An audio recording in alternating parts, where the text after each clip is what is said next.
Hi guys, we're here with Subhash Bhaskaran, the author of our new release, Seal the Deal.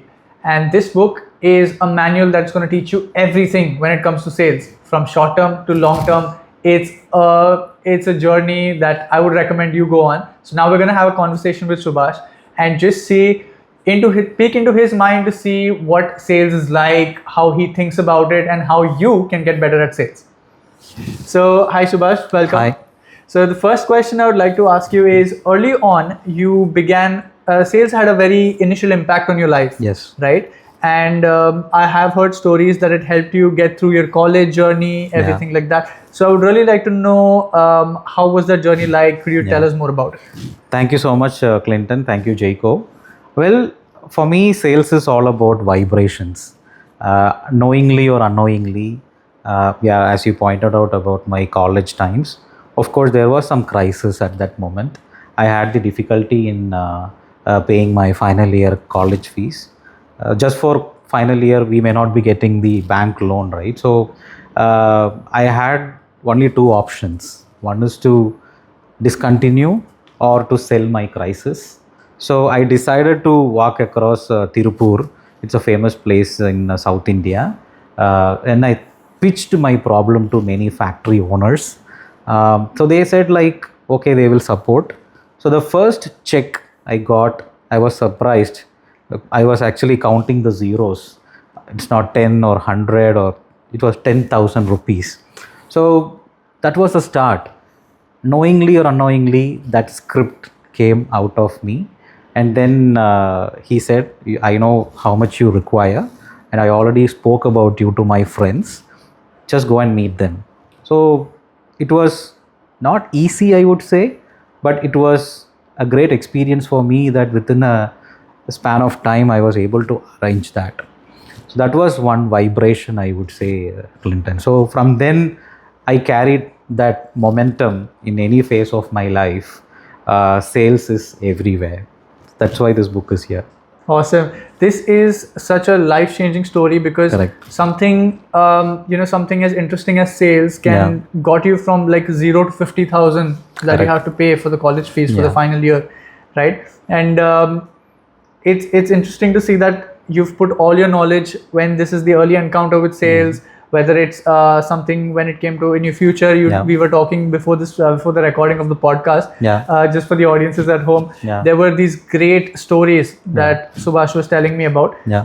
One of these, I would like to pitch a little bit into dig a little bit into your sales experience. And for someone who, let's say, who's not achieving their targets in sales. So when a customer usually says no, that seems to be the biggest objection in sales.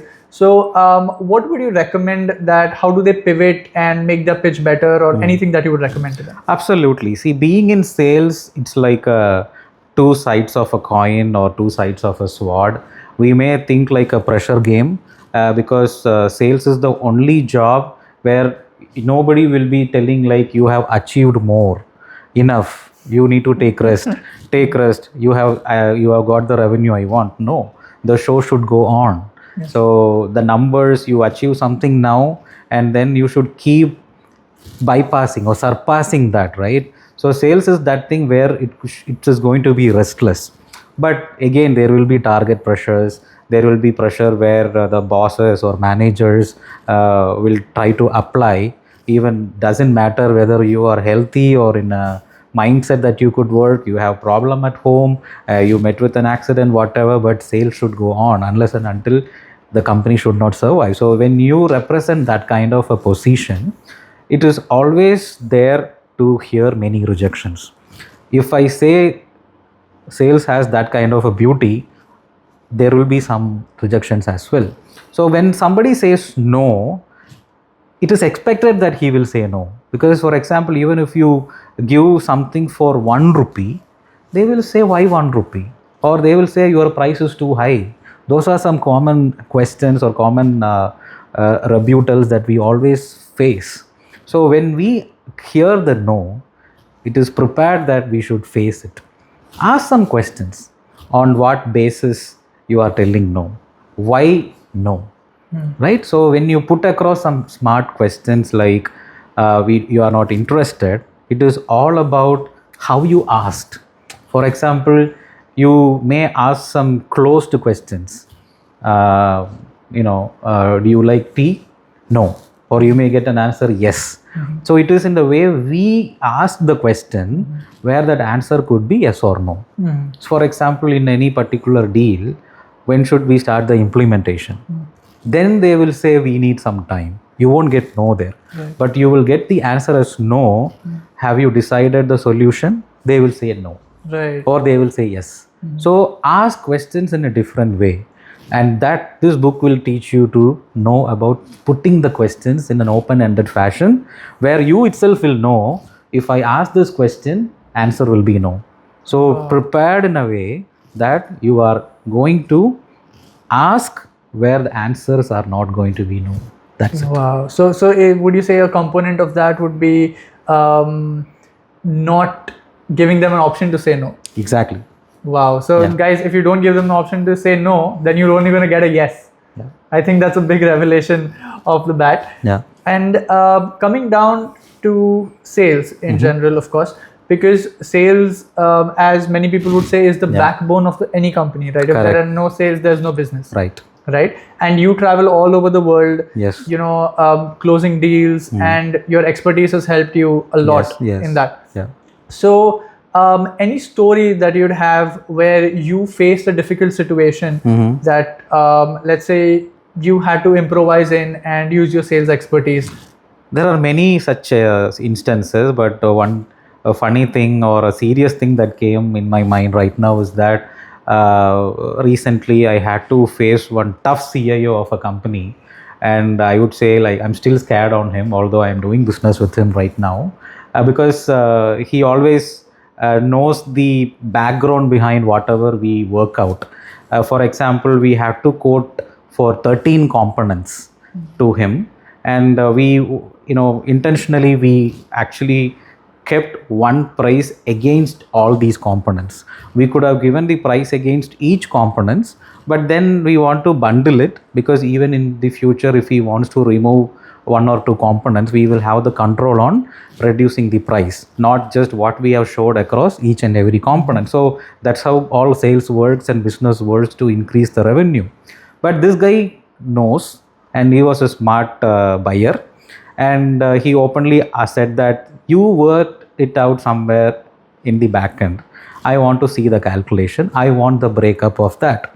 So my team was there, facing him, and the team couldn't, convince him. And it came to a point where he wanted to say, give a handshake and say, Tata, bye bye. You are not going to do this business. But it was all a lot of stages we crossed, like demonstration, and then typical case studies we gave. We took to some sites and everything, right? So I was invited to go there, talk to the CIO. My teammates wanted me to go there. So I understood, okay, this is what the situation is. He's asking for something which we want to avoid, rather saying no. But I was thinking in mind, and I went into the boardroom, and the same question came to me too. But I was always having that tension, because the team also trusted in me that I will go and do something, right? Turn the things around. So I was having that tension already. So I had a simple example. It's a multi-crore business, but I had a simple example in mind. I said, sir, we gave price for a full thali, and out of that thali, you are asking for the cost of one pickle. So the pickle cost is certainly we can give, but that will come additionally.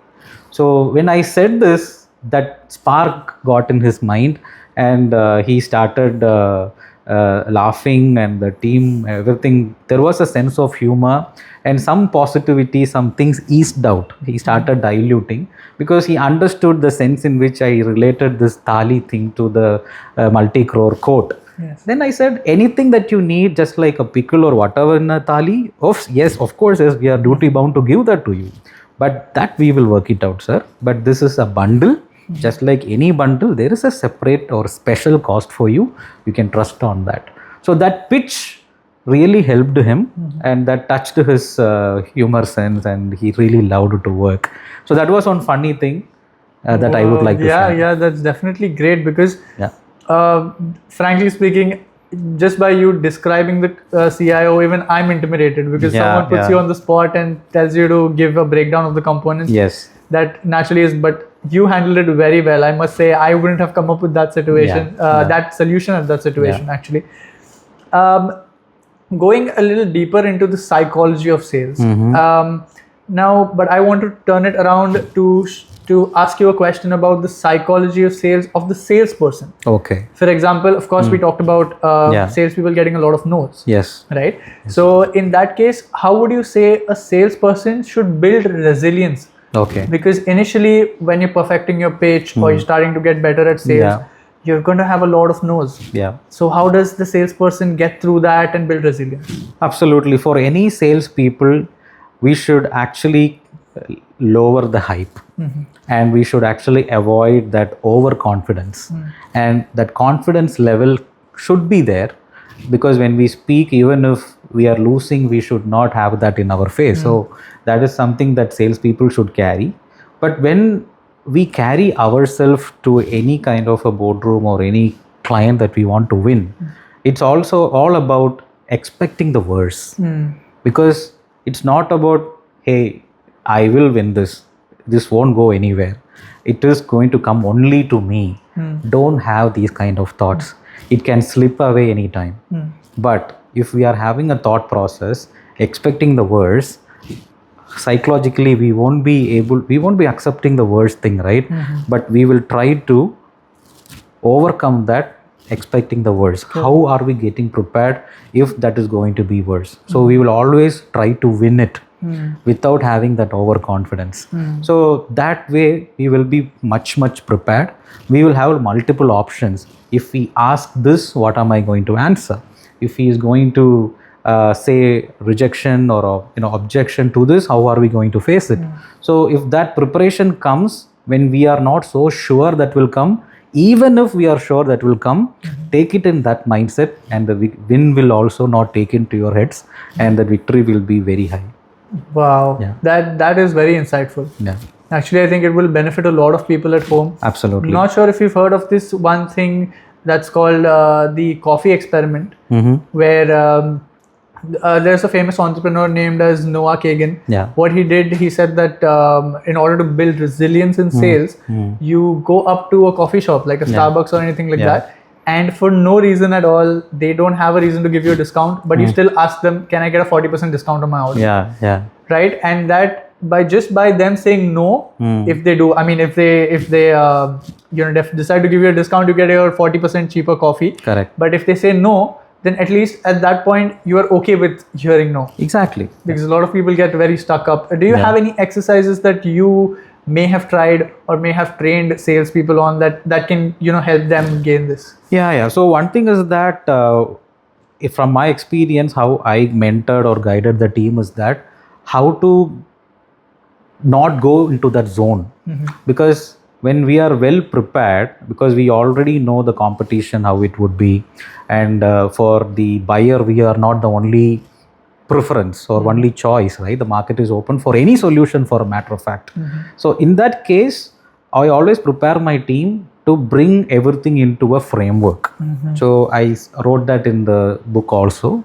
So we bring it into the sales framework. So when we put, just like you imagine in any beverage or any book or anything that is getting manufactured, that will go into certain framework, right? It will go like picking, packing, that will go, and sealing, everything will be beautifully aligned. So the entire sales process can be brought into that kind of a sales framework. Right. So that is what I wrote in the book. From the experience, I brought that, and I wanted to make it in a very simplest way. Correct. Like, because even now I remember pi r square and sine theta. Like that, we want to relate it to some kind of easily remembering or memorizing names.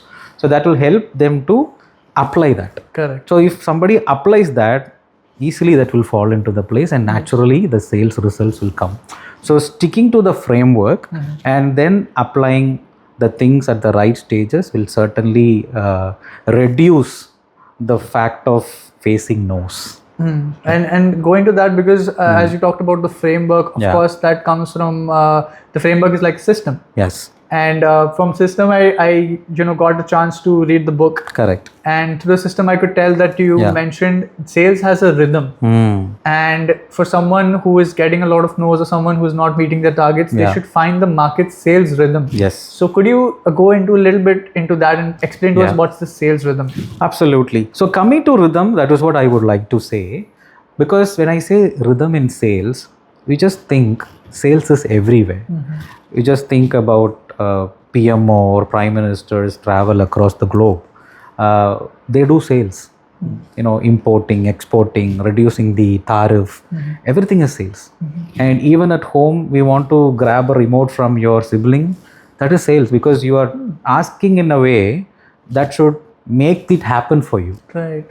Again, I'm telling you, should get something, you should achieve something, and you should communicate in a way the other side should give it to you, and then you win. So that is sales. Simple thing, simple formula. So that rhythm you can see everywhere, but you are not able to identify that rhythm in you.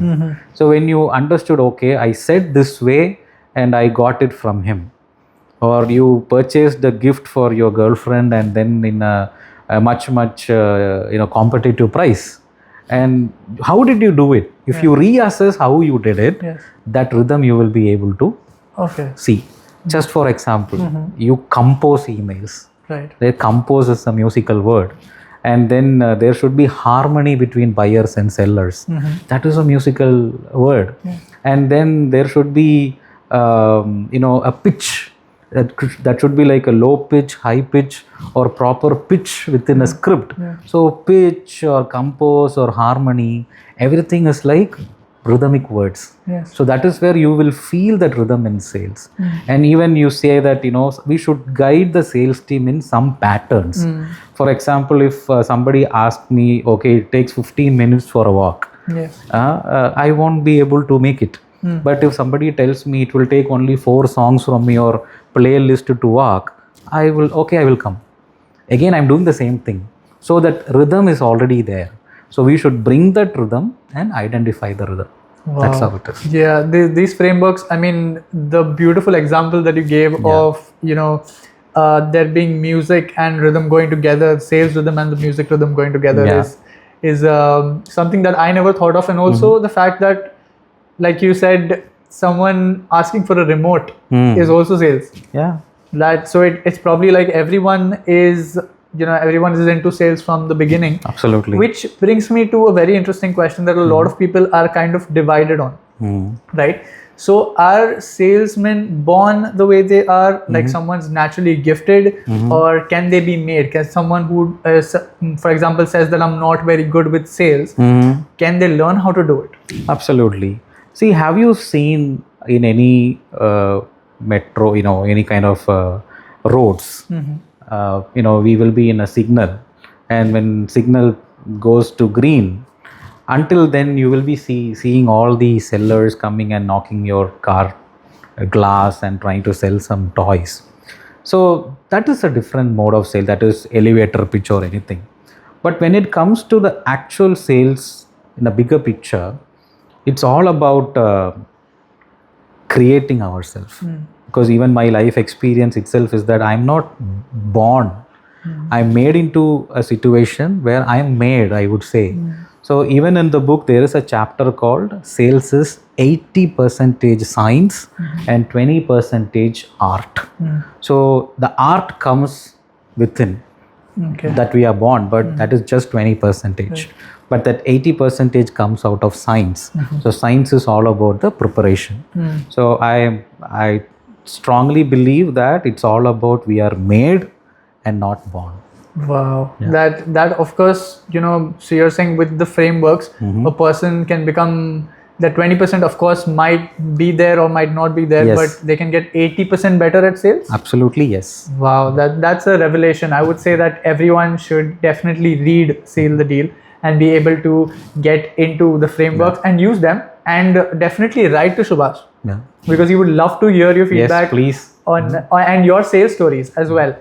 Now that AI is becoming the new thing, and as we can see with ChatGPT, Claude, and many of these AI companies that have come up with a lot of AI tools, you've written something very interesting. There's an AI chapter in the book. Correct. And there's one part that you've mentioned that AI will not take your job, but a salesperson who knows how to use AI might. Yes. So could you go a little bit deeper into that to tell me and tell the audience as well as to how AI can impact the sales arena?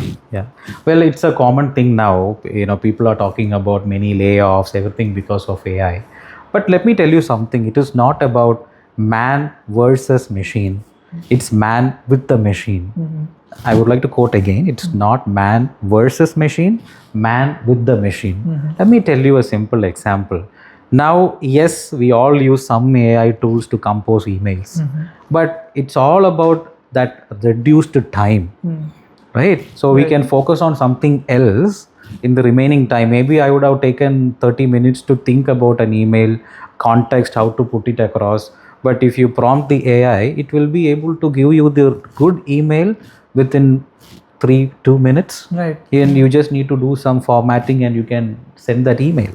So AI is helping in that way. But it's also about how are we going to take that learning. Because if you are completely dependent on AI, whatever that throws as a content and you want to use it, then you are not learning. Just think about YouTube or internet. When internet came or YouTube came, people were talking about the dark side of it. It's all about our choice, what keyword we choose, what search history we have. So like that in AI also, it is not going to take our job, but if we are able to master it so well, you will be victorious. Yes. Just for a matter of fact, I'm traveling now and I'm having some email communication going to and fro. And I already have a scenario explained to the AI tool. And all I need to do is that I just need to copy paste the reply to the AI tool, and then I will get a beautiful reply for that context. And I don't need to open my laptop in a mall or any airport and then composing it. Right. All I need to do is that pick that content, send it back. Yeah. So that has made our job so easy. Yes. So think about the time now. We have smartphones. What about the older days? So even our uncles or grandparents are using smartphones now. Maybe they are not used to in 30-20 years ago. So that adaptation will come, innovation will come, and adapting to that is inevitable. And AI is not going to take any of our job unless and until we are not getting updated. I think that's a huge relief to everyone at home and to me as well. Yeah. But I wanted to ask you, would you recommend that people use AI in a way, because AI is definitely very articulate, like you mentioned, that if you explain the scenario, it can give you the exact breakdown. Would you recommend that people use AI to design their sales pitches? Very well, they can do. Again, that is where there is an answer and a question also, Clinton, because if you use AI for script, it gives beautiful script, but prompting matters. Yes. Because when we do excellent prompting, we should be good in prompting. It will give beautiful script. Right. We all are used to Google Gemini banana now. Yes. You want pictures in different styles, and you will get dissatisfied if you are not getting the picture in the background, in the output you are, and you will do everything to prompt it correctly to get that picture in the way you wish. Correct. AI is like that. So you should prompt the script or the output, it should be in that way, and you will be getting beautiful script. And end of the day, who is going to present it? We the humans. Exactly. And that is where the boundary is. Please realize, AI can generate good script, but we the humans need to present it. Right. We are the ones who are going to present. That is where that 80% science comes from all the tools, frameworks, preparations we do. We are the 20%. And that 20% is what going to bring the business. Great.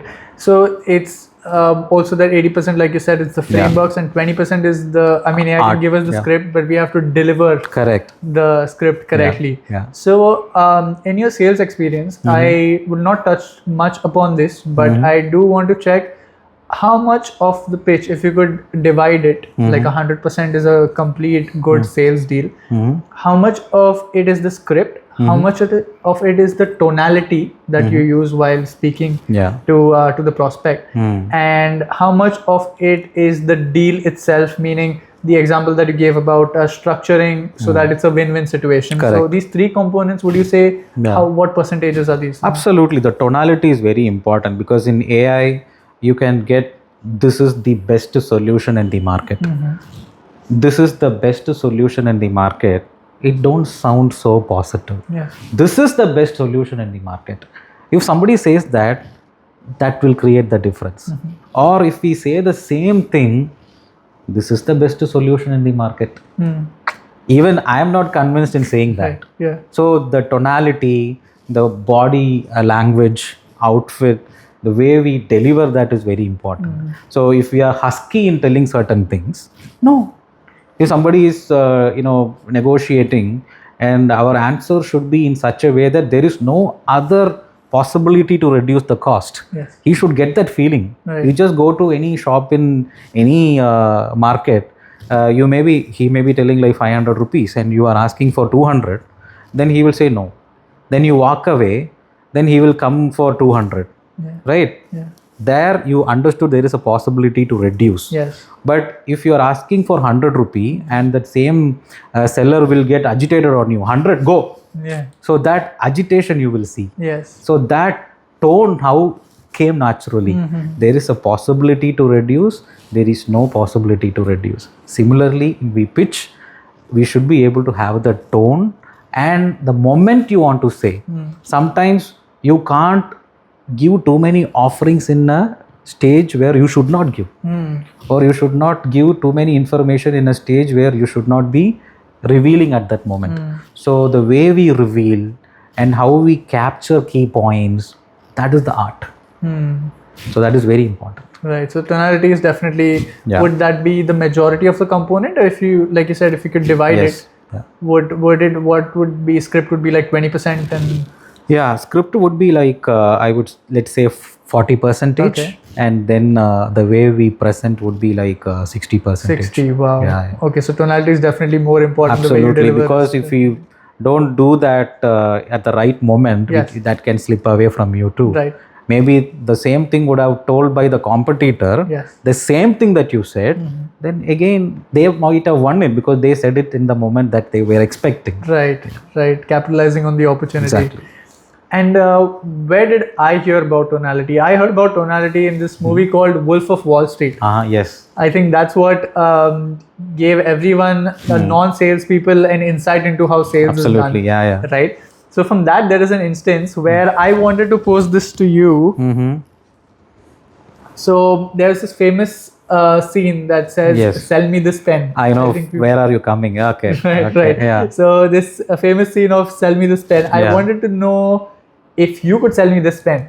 Okay. So I would like you to take your sales expertise ahead and just let me know. Can you sell me this pen?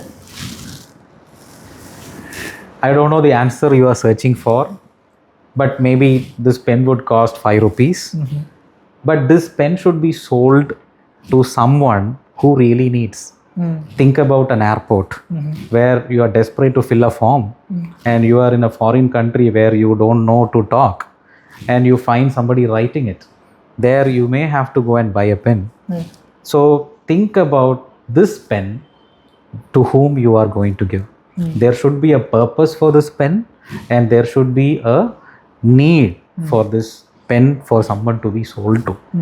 So this is all about understanding the need and don't need to talk about the features of this pen. I heard the movie where they will say that ink, this and everything. So it's all about understanding the context and trying to win this pen. And tell you what, and this pen, even we can go for bidding. You can say this pen is used by Michael Jackson before he left the world. He wrote something with this pen.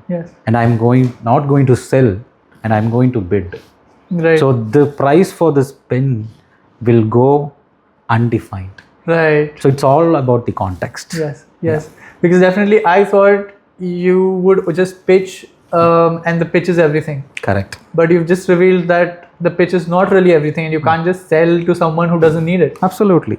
And what's the point of that whole exercise of sell me this pen? You said that it's before we had a conversation, you said that it's to find out about the prospect and what their needs are? Correct. See, selling the pen, the question you may think it is to sell the pen. It is not actually sell the pen. We immediately would like to understand you want to sell. Yes. So there is a process involved because we need to think, how am I going to sell? When we are put into pressure, that is what all sales people will do now. You need to sell this pen because that is the rule. But if we think all these things that I just said now, to whom, why, and what is the purpose, if you define everything, and that answers will come automatically. Awesome. That's great. So I think we now will not ask people to sell this pen, but we will actually try to understand what their needs are first, what Correct. can be sold to them, and definitely seal the deal. I think with Subhash, with this conversation, you've already sold the book to me and sold your frameworks to me. Thank you.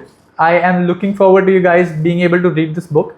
It's available right now. So go get it on Amazon or any bookstore near you, and you'll be able to find Seal the Deal, read it, apply it, and write to Subhash on Instagram. He's very active on Instagram, also on LinkedIn. So feel free to do that, and I'll see you in the next one.